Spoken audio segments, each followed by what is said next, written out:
내가 보매 또 다른 짐승이 땅에서 올라오니 어린 양같이 두 뿔이 있고 용처럼 말을 하더라.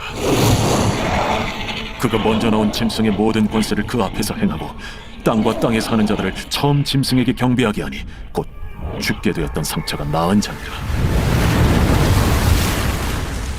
큰 이적을 행하되 심지어 사람들 앞에서 불이 하늘로부터 땅에 내려오게 하고 짐승 앞에서 받은 바 이적을 행함으로 땅에 거하는 자들을 미혹하며 땅에 거하는 자들에게 이르기를 칼에 상하였다가 살아난 짐승을 위하여 우상을 만들라 하더라.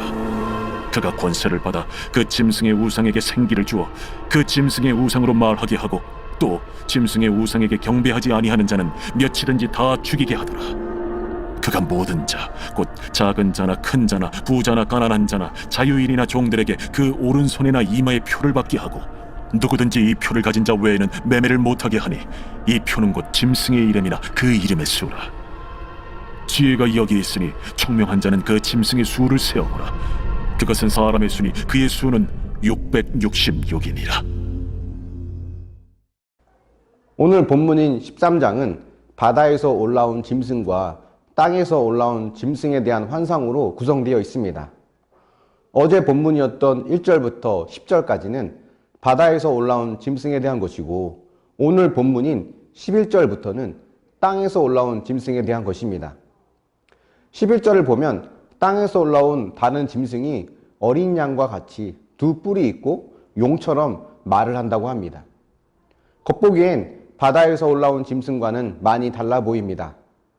바다에서 올라온 짐승은 뿔이 10개가 있고 머리가 7이었죠. 그래서 오히려 어린 양이신 예수님을 더 닮은 듯 보입니다. 하지만 용처럼 말을 한다고 하니 그의 소속이 어린 양이신 예수님이 아니라 용인 사탄이라는 것을 알 수 있습니다. 왜냐하면 말은 그 마음에서 나오는 것이기 때문입니다. 생김새는 어린 양과 비슷할지 몰라도 용처럼 거짓과 악한 말을 한다는 것을 말하고 있는 거죠. 두 뿔도 있다고 하는데 이는 다니엘 8장에 나오는 두 뿔 가진 순양을 배경으로 하는 것입니다. 다니엘 8장에서는 강력한 힘을 가진 제국이었던 메대와 바사를 상징하는 것으로 나오는데요. 오늘 본문에 나온 두 뿔 가진 어린 양의 모습의 짐승은 그만큼 강력한 권세와 능력을 가진 존재라는 것을 말하는 것입니다. 땅에서 올라온 짐승은 사람들에게 큰 이적을 보이면서 미혹하여서 짐승을 경배하게 합니다. 거짓을 전하고 미혹하는 것으로 보아 이 짐승은 성령을 모방하는 거짓 선지자를 뜻한다는 것을 알 수 있습니다. 앞장에서 나온 용은 성부 하나님을 모방하고 바다에서 올라온 짐승은 성자 예수님을 모방하며 오늘의 이 짐승은 성령 하나님을 모방하는 것입니다.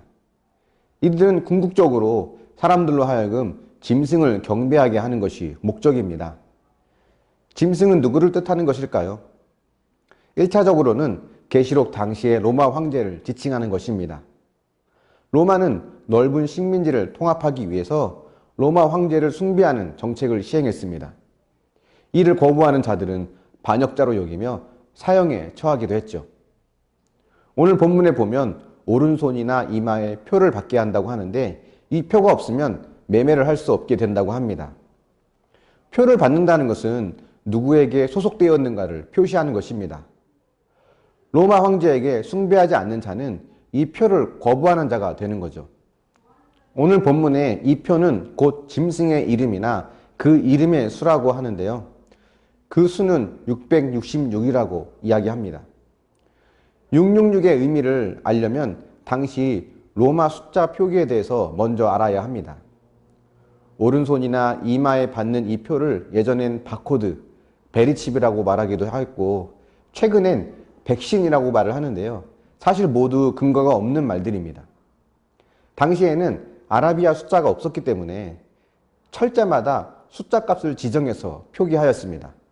한국어를 예를 들면 각이라는 글자는 기억에 해당하는 숫자 1, 모음에 해당하는 숫자 10, 또 기억에 해당하는 숫자 1의 조합으로 12라는 수가 됩니다. 이러한 관습을 게마트리아라고 합니다.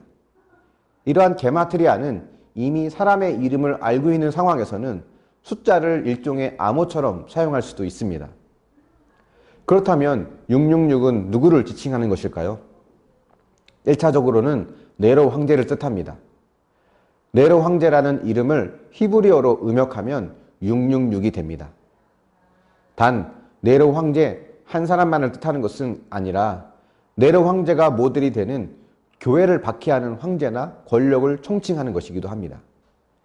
즉 교회를 박해하는 모든 세력을 지칭하는 것이 바로 666입니다. 중요한 것은 666이 누구냐라는 것이 아니라 어디에 소속되었느냐입니다. 표를 받는 것은 소속을 의미하는 것인데 우리의 소속은 하나님께 속한 것인가? 사탄에게 속한 것인가? 이걸 알아야 합니다. 소속은 이 둘 중 하나입니다. 하나님의 인을 받든지 아니면 짐승의 표를 받든지 어린 양을 따르든지 아니면 짐승을 따르든지 우리는 모두 하나님께 속하였습니다. 그래서 세상과는 충돌할 수밖에 없습니다. 세상의 조류에 저항하며 하나님 말씀대로 살아가는 것이 쉽지 않은 것은 정상입니다. 당연한 겁니다. 하나님 말씀대로 사는 삶이 어린 양을 따르는 자이고 세상의 조류를 따라가는 것이 짐승을 따르는 자, 곧 666을 따르는 자라는 것을 기억해야 됩니다. 물론 그 삶을 거역하고 하나님 말씀대로 사는 것이 쉽지 않은 고난의 여정이지만 그럼에도 불구하고 하나님의 자녀로 어린 양을 따르는 자가 되기를 축원합니다. 묵상해 보십시오. 하나님을 떠나게 하는 사탄의 유혹에 잘 넘어지고 있지 않습니까? 하나님의 말씀으로 어린 양의 인을 받는 자로 살고 있습니까? 아니면 말씀과는 상관없는 짐승의 길을 따르고 있습니까? 기도하겠습니다. 사랑의 하나님, 세상은 하나님을 거역하며 가능한 모든 사람들로 짐승을 따르는 자가 되게 하려고 하는데 하나님, 그런 세상에 저항하며 믿음으로 사는 것이 얼마나 힘들고 어려운지를 다시 한번 보게 됩니다. 하지만 그럼에도 불구하고 우리의 소속이 어디인지를 분명히 하며 믿음의 길을 선택할 수 있도록 은혜와 믿음을 더하여 주시길 원합니다. 세상을 따르지 않고 하나님의 길을 따라가는 것이 힘들고 어려운 것임을 당연히 여기며 그 속에서 참고 인내하고 잘 견디면서 믿음의 길, 승리의 길을 완주할 수 있도록 도우시고 함께하여 주시옵소서. 하나님을 따를 것인가, 세상을 따를 것인가, 어린 양을 따를 것인가, 짐승을 따를 것인가, 여기에는 중립이 없이 한 가지만 선택할 수밖에 없음을 고백합니다. 단호하게 주님을 따른다라고 말할 수 있으며 그 길을 걷는 우리 모두가 되게 하여 주시옵소서. 감사드리며 예수님의 이름으로 기도합니다. 아멘.